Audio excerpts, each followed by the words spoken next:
என்ன பண்றது? நேற்று முதல் நாள் தான் அந்த ஊர்ல இருந்து வந்தேன். திருவிழா பேர் அந்த ஊர்ல ஞானசம்பந்தர் கிழக்கு வாசல இருந்து 1000 பொற்காசை வாங்கினார். மேற்கு வாசல திருநாவுக்கரசு 1000 பொற்காசு வாங்கினார். திருநாவுக்கரசருக்கு குற்றமில்லாத செல்லக்கூடிய காசை கொடுத்தார், செல்லக்கூடிய நோட்டை கொடுத்தார். ஆனா திருஞான சம்பந்தருக்கு செல்லாத காசை கொடுத்துட்டார், மச்சமுடைய காசு 916 காசை கொடுத்துட்டார். இதை கொண்டு போய் கொடுத்தா கடையில் சாமான் உடனே ஞானசம்பந்தர் வந்தார், வேகமா வந்தார்.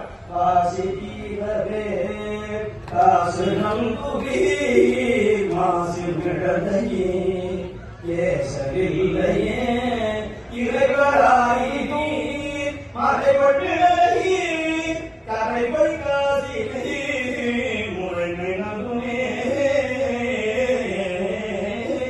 செய்யமே நீர் மெய்வடுடகி பைவடகி உயர்வுமே காளி மாநகர் காளி சம்பதல் வீழி விடலை காடும் மொழிகளே. இதை பாடினா காசு பணம் செல்வம் இருக்கிற காசு போகாது.